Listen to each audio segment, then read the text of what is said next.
You ever have one of those days that starts ordinary and ends with your whole life flipped upside down? Yeah, that was my day. And it all began with a phone call. A call that made my heart drop before I even said hello. They said my cousin, the one who used to share candy with me after school, had been caught shoplifting. At first, I thought it was a joke. I even laughed and said, "Yeah, right, him. He can't even steal Wi-Fi without panicking." But then the voice on the other end, it wasn't laughing, it was shaking. And that's when it hit me. This wasn't just trouble. This was real. I rushed to the mall, expecting a mess. Maybe some embarrassment, a fine, a few lectures. What I didn't expect was to find my aunt crying, my uncle begging security not to call the cops, and my cousin sitting on the floor, his hands trembling, mumbling, "I didn't mean to do it. Please don't tell them." Tell who? That's when the first wave of fear hit me, because in our family, getting caught wasn't just about the law. It was about being seen. And when you've lived in this country long enough while hiding one big secret, you learn fast that attention can destroy you. By the next morning, it wasn't just a shoplifting case anymore. It was something darker, something that could tear our family apart. The word deportation started floating in hushed voices over breakfast. My aunt stopped answering the door. My uncle stopped going to work, and I started realizing that maybe my cousin's mistake wasn't an accident. But before I tell you why he did it, and what we discovered that changed everything, I just want to say this. If you've ever thought one bad decision couldn't ruin your whole family, stay with me till the end. You're about to see how wrong that is. Oh, and if this sounds like the kind of story your heart can handle, hit that like button. You'll need a bit of courage for what comes next. Growing up, my cousin and I were more like brothers than anything else. Our families came to the States together, chasing the same dream. You know, that classic story of working hard, keeping your head down, and hoping one day all the fear fades away. My uncle used to say, "As long as we stay quiet, we stay safe." Those words stuck with me like glue. Our home wasn't fancy, just a small apartment where the walls were too thin to hold secrets. You could hear everything. The prayers before dinner, the arguments over rent, the laughter when the power finally stayed on all month. It wasn't perfect, but it was ours, and to us that meant everything. My aunt cleaned offices at night. My uncle worked double shifts in construction. They didn't complain. They were just thankful to have a shot here. My cousin, though, he was different, restless, always wanted more. Better clothes, faster phone, the kind of life he saw other kids living. I used to think he just wanted to fit in. Now, I realize he wanted to escape. He had this charm, the kind that could talk his way out of anything. Teachers liked him. Neighbors smiled when he waved.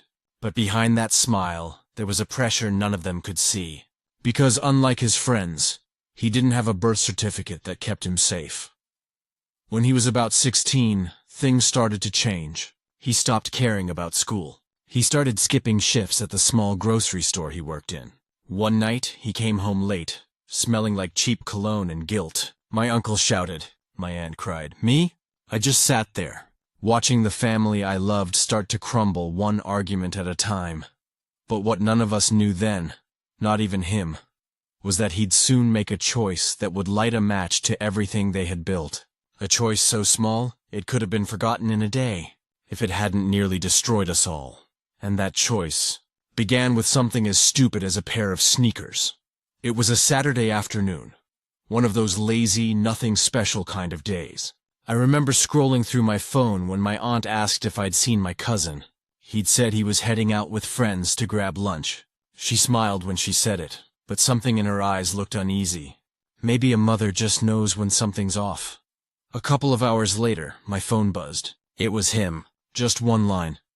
"Bro, I messed up." I thought it was another one of his dumb jokes. But then another text came. "They caught me." I drove straight to the mall. My hands were shaking the whole time. The place looked normal. Families shopping, kids eating pretzels, people laughing.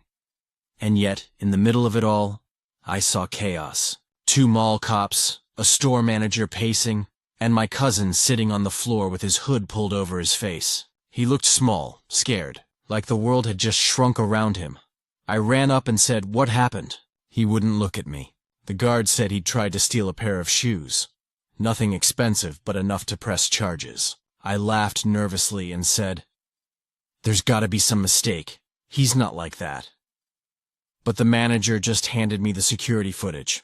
And there it was, plain as day, my cousin slipping the shoes into his backpack. The silence after that felt heavier than any words. My aunt arrived minutes later, eyes wide, face pale. My uncle showed up too, furious but trying to stay calm. The manager said he'd call the cops, and my uncle almost begged, his voice cracking as he said, "Please, we'll pay. Just don't call them." The guard hesitated, said it wasn't up to him, and that's when the fear crept in. That deep, suffocating fear we'd all learned to live with but never speak about. The kind that whispers, if they dig too deep, they'll find out everything. Security asked for IDs. My aunt froze. My uncle's hands shook. I stepped in, tried to sound confident, tried to distract them, but I could feel it. That this wasn't just a shoplifting case. It was something bigger, something that could expose us all.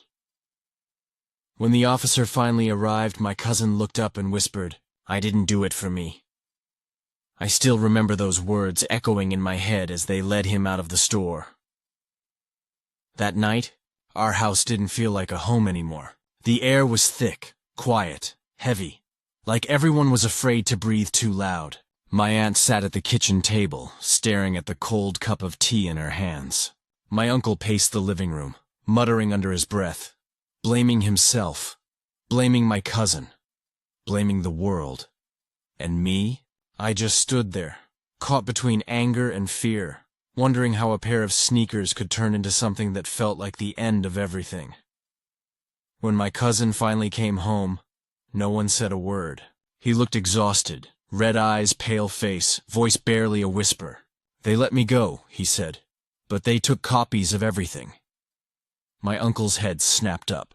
"Everything? What do you mean everything?" My cousin swallowed hard. "Our IDs, the paperwork, everything." And just like that, the room fell silent again. The next morning my aunt didn't go to work. My uncle didn't either. They spent the whole day whispering in the bedroom, the sound of drawers opening and closing, papers rustling, and then silence. My cousin sat on the couch, staring at nothing. I wanted to yell at him, ask him what he was thinking, but I couldn't. Because deep down, I knew it wasn't just about what he did. It was about what would happen now. 2 days later, the first letter came. An official envelope. No name, just an address. My aunt's hands trembled as she opened it. It wasn't from the police. It was from Immigration Services. My heart dropped. My uncle ripped it open and read it out loud, his voice breaking. "We request verification of your current residency status." No one spoke after that. My aunt started crying, soft and quiet, like she didn't want the neighbors to hear.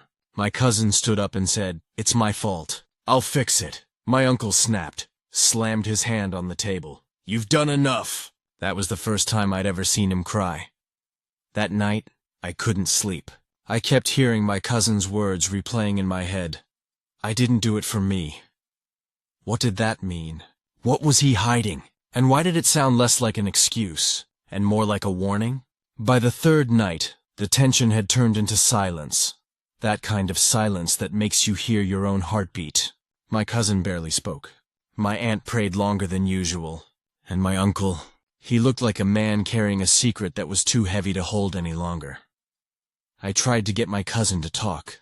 We sat outside on the steps, the cold air biting at our skin. I said, "You've got to tell me what really happened."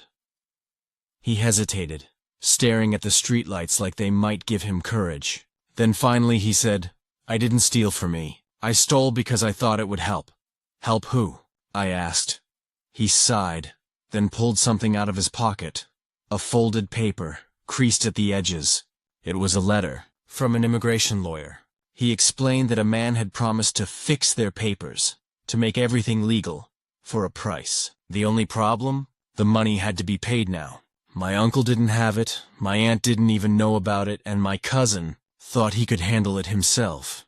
He told me he'd been working extra hours, trying to save, but it wasn't enough. So when he saw the shoes, the same kind the man's son wanted, He thought if he stole them, he could use them as payment.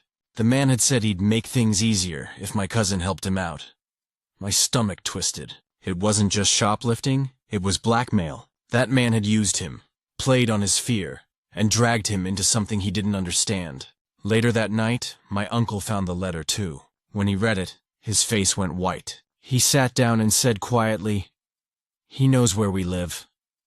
That's when it all made sense. The fake lawyer, the missing money, the sudden threats. Someone had been watching us. My cousin hadn't just made a mistake. He'd been caught in someone else's game. The next morning, my uncle went to confront the man. He told me to stay home, to take care of my aunt if anything happened. Hours passed. The sun went down. He didn't come back. When his phone finally rang, it wasn't him. It was the man's voice, cold, calm, almost amused. He said, "Tell your family to keep quiet. Or next time, it won't just be about papers." That's when I knew. This wasn't about one mistake anymore. It was about survival. The days after that phone call felt unreal, like living inside a bad dream that refused to end. My uncle finally came home the next morning. He didn't say much, just walked past us, face pale, hands trembling. My aunt ran to him, asking what happened, but he only said, "It's handled." That was it. No details, no explanation. Just those two words that sounded more like surrender than relief. But things weren't the same after that. He stopped going to work. My aunt started double-checking the locks every night. And my cousin, the kid who once laughed louder than anyone in the room, barely spoke. It was like something inside him had shut down. One evening I found him sitting outside again, staring at nothing. He said softly, "I never wanted to hurt anyone. I just wanted to fix things." I didn't know what to say, because how do you comfort someone who tried to save their family and almost destroyed it instead? A week later, the immigration letter came again, this time with a deadline. My aunt looked at my uncle and whispered, "We can't hide anymore." And that's when something changed. My uncle, the same man who'd always said, "Keep quiet, stay invisible," finally stood up and said, "No, we'll face it." He called a real lawyer this time, one who didn't ask for cash in dark alleys or make threats over the phone. It cost everything they had saved. But for the first time in weeks, I saw a little light return to their faces. The process was slow, painful, and terrifying. There were interviews, documents, and nights when we thought everything was lost. But somehow, with help, with faith, they made it through. My cousin did community service, stayed out of trouble, and promised to never forget what his actions almost cost. I remember sitting in that same kitchen months later. The air felt different, lighter. My aunt was humming again. My uncle smiled when he poured his tea. My cousin still looked haunted sometimes, but he was trying. We all were. That day I realized something. Fear can make you hide, but it can also make you fight. And maybe that's what family really is. Standing together when the world is falling apart. Sometimes, I still think about that day in the mall. The flashing lights, the chaos, the fear that wrapped around all of us like a shadow. It's strange how one small decision, one desperate choice, can change everything. But I guess that's life. You don't always see the lesson until it's staring you right in the face. My cousin's doing better now. He works part-time, goes to night classes, and keeps his head down. My uncle finally laughs again, and my aunt, well, she still prays before every meal, thanking God for another quiet day. We don't talk about what happened much, but the silence feels peaceful now, not fearful. Sometimes I catch my cousin looking at those same sneakers in the store window. He never buys them. He just stares for a moment, then walks away. And I think he understands now what freedom really costs, and how close we came to losing it. If there's one thing I've learned from all this, it's that fear can turn good people into strangers, but courage can turn them back into family. And when the world tries to take everything from you, your name, your safety, your home, holding on to each other might be the only thing that saves you. So if you're listening to this, wondering how far one mistake can reach, trust me, it can stretch further than you'd ever imagine. But it doesn't have to end there. Sometimes the same pain that breaks you also builds something stronger. And hey, if you made it this far, maybe that means you understand. Maybe you've lived through your own version of this story. If you have, don't keep it inside. Share it. Someone out there might need to hear it. Thanks for watching. And if this story hits somewhere deep, don't forget to like, subscribe, and share it. Because the more we talk about these things, the less power fear has over any of us. Take care of your family. Hold them close. You never know when one moment could change everything.